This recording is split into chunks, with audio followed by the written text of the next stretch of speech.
Hi, my name is Fanny Rodriguez-Melnikovsky, and I am a student at Concordia University, Irvine. I am in the Master's in Mental Health Counseling program, and I am currently taking the class Foundations of Addiction Counseling. Today, I will be talking to you about my experience in attending an alcoholic and substance abuse session and an Overeaters Anonymous session. Let's begin. I attended an AA meeting in person on March 17th at 7 p.m. at Interfaith Sanctuary Homeless Shelter. The meeting I attended was an addiction recovery group held at a homeless shelter with a focus on providing peer support to stop drinking and using chemical substances and achieve sobriety through a shared 12-step framework. The facilitator opened up by reading the 12 steps. Group members opened up about their experiences with addiction, focusing on the challenges of setting boundaries and recognizing enabling behaviors in themselves and others. They explored feelings of guilt and shame, particularly regarding the need to distance themselves from loved ones who might enable their habits. Conversations also touched on loss, codependency, death of friends due to overdose, and the fear of losing control, even when control feels elusive. The facilitator emphasized the critical role of having a reliable support system available around the clock, making the session a deeply impactful experience for everyone involved. My reactions. This meeting helped me understand that substance addiction often lies back to feelings of guilt, shame, and hopelessness rooted in our childhood experiences. By utilizing tools like reaching out to a sponsor, surrendering control to a higher power, and engaging in support groups, individuals can take steps towards recovery and maintain it. I was deeply moved by the stories of individuals struggling with chemical dependency and their desperate search for control. It was striking to see how many turned to God, seeking guidance and healing in their journey to reclaim their lives.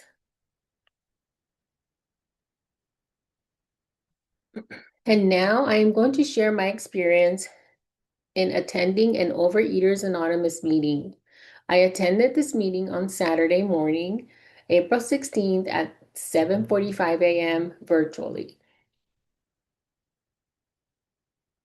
The meeting I attended was a behavioral addiction group, Overeaters Anonymous, with a focus on body image, relationships, and sexuality. The facilitator started the meeting with a reading of the 12-step Overeaters Anonymous with the 12 steps. Then another member read the 12 traditions of overeaters. The facilitator then introduced the guest speaker, who was a body image coach.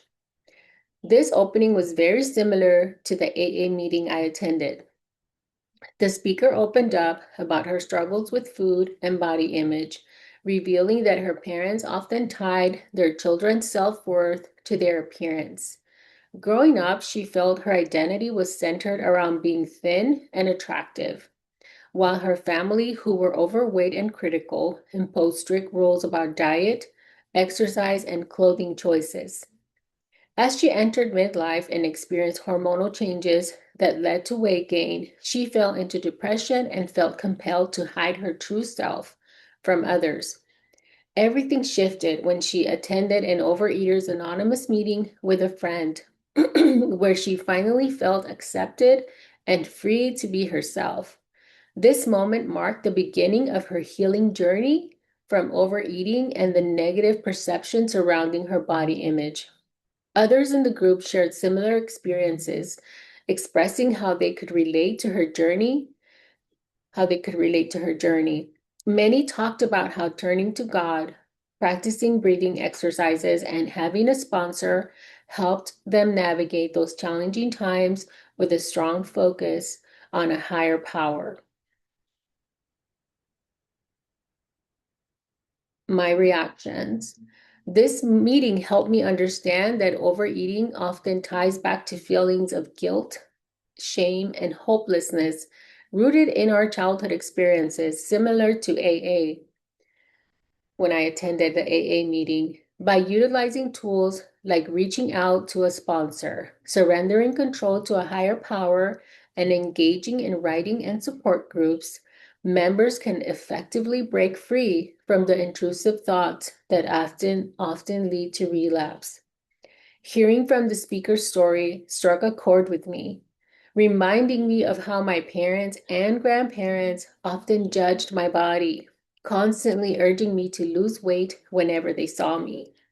I was surprised at how much self-judgment or judgment from others I heard, which was different than the AA meeting I attended.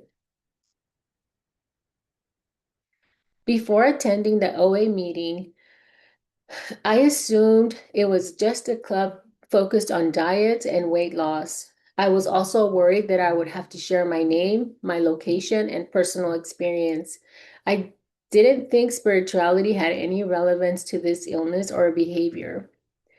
Similarly, my assumptions of an AA meeting was that it was for individuals who want to stop drinking or using substances overnight.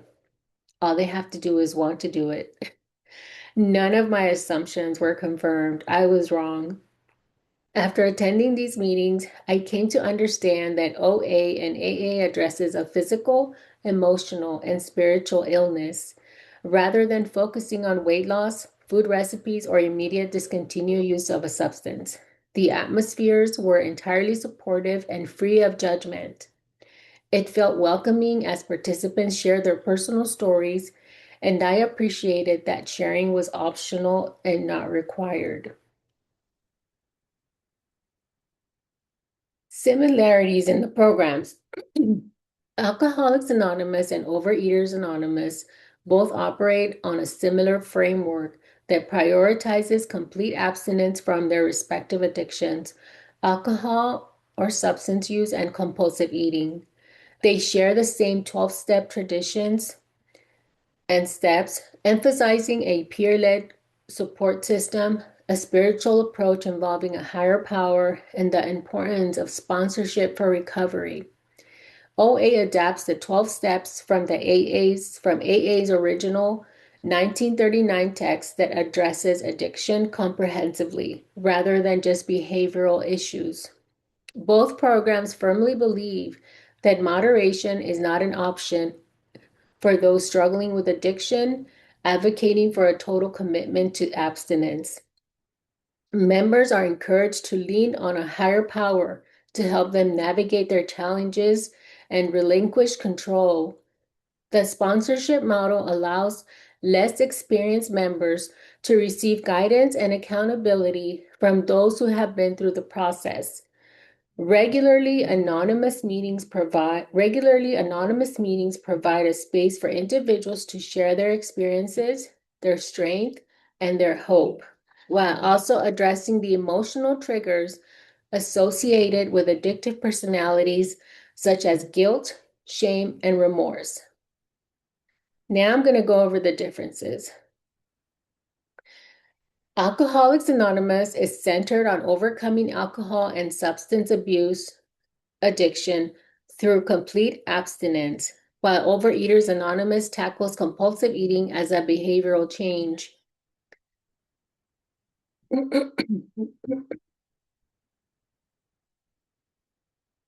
As a behavioral addiction, promoting a healthier relationship with food instead of total avoidance. Both organizations utilize the 12-step framework to address compulsions, but they differ in their approaches. AA focuses on abstaining from a specific substance, whereas OA emphasizes managing behaviors related to eating. In AA, abstinence is a strict zero tolerance policy regarding alcohol or substances, while OA defines it as avoiding compulsive eating behaviors without eliminating food entirely, which is impractical. Substance addiction in AA often involves physical dependence, leading to withdrawal symptoms, whereas OA's behavioral addiction is more about mental challenges.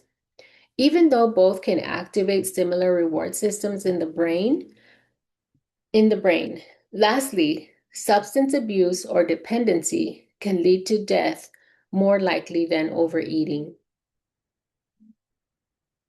These are the 12 steps that both programs utilized. 12 steps in action.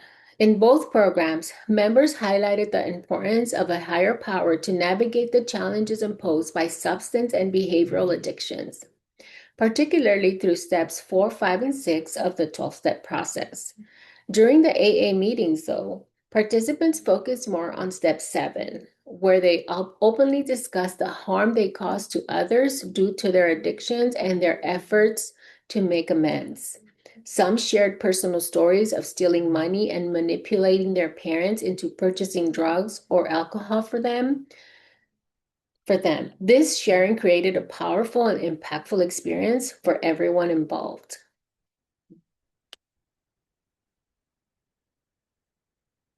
Connection to the course.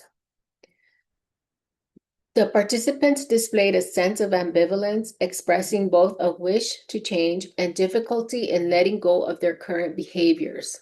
This observation aligns with motivational interviewing, or MI, which views ambivalence as a natural aspect of the change process rather than mere resistance.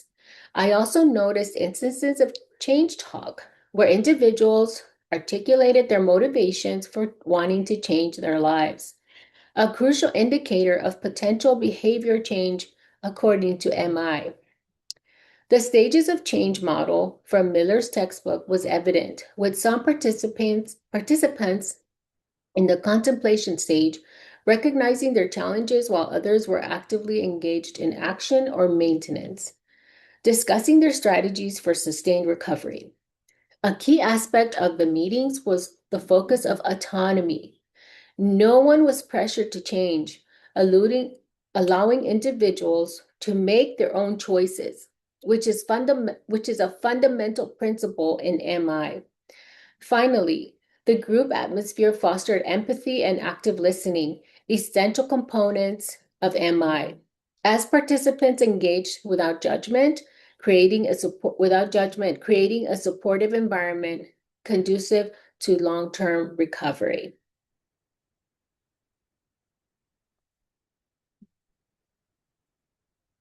Now I'm going to share my personal and professional growth throughout this course or this assignment. Attending both Alcoholics Anonymous and Overeaters Anonymous meetings significantly shaped my growth as a future counselor. On a personal level, I developed a deeper empathy and a clearer understanding of the intricate nature of addiction, realizing that it manifests in various forms beyond my previous assumptions. Professionally, this experience highlighted the necessity of meeting clients where they are in their journey, reflecting the stages of change outlined in Miller's book. I observed that participants in the same meeting could be at vastly different stages of readiness to change, emphasizing the need for flexibility and patience in counseling. Furthermore, I gained a profound respect for client autonomy, a fundamental aspect of motivational interviewing, as both meetings underscored that recovery is a personal journey that cannot be imposed by anyone. This prompted me to consider how I might inadvertently steer clients towards change rather than fostering an intrinsic motivation. Lastly, the supportive and non-judgmental atmosphere of these groups reinforced the importance of establishing a safe, therapeutic environment, aligning perfectly with the principles of motivational interviewing, as described by Miller and Rolnick and Miller. Overall, this experience has solidified my dedication to practicing in an empathic, client-centered manner grounded in evidence-based methods. In conclusion, my experiences with both Alcoholics Anonymous and Overeaters Anonymous both shed light on the intricacies of the recovery journey. A key insight is that recovery is unique to each individual. There's not one journey that is the same. It's a multifaceted, personal, and ongoing process. The 12-step programs I attended highlighted the importance of structure, accountability, and community, which are vital for long-term recovery. I also recognized valuable principles from motivational interviewing and Miller's research, such as the significance of ambivalence, the stages of change, and the roles of autonomy and empathy in facilitating behavioral shifts. This journey has enriched my personal and professional life, enhancing my empathy, challenging my preconceptions, and reinforcing my dedication to a client-centered, evidence-based approach. As I move forward in my counseling journey, I aim to foster a supportive and non-judgmental environment that empowers clients to navigate their own recovery paths. And that is all. Thank you, Professor.